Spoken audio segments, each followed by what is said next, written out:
Assalamualaikum warahmatullahi wabarakatuh. Okey, ni tadi dah buat repaint untuk housing tebur. Housing tebur ni dah repaint mana-mana yang customer beli tebur dengan Along, tak kisahlah model apa kan, Along akan repaint tau. Along akan repaint balik, buat macam baru lah. Bukan macam baru lah, tapi bagi cantik lah kan. Kita repaint balik, barulah puas hati customer beli dengan Along. Sebelum tu kena check condition lah dulu.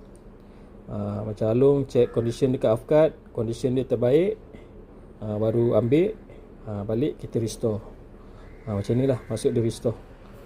Kita buka balik, kita repaint balik, baru handsome. Lepas tu kita cuci lah dalam bekas ajaib ni. Tu ada satu, tu JB Date.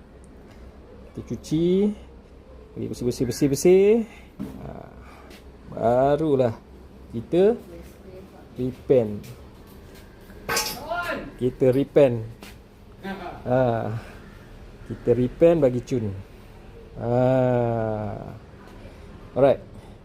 Siapa yang beli tebur dengan Along wajib beli OST braided untuk JB series tau. Untuk JB series, barulah handsome, bersih kan. Okay, ni caralah proses Along buat kerja. Okay,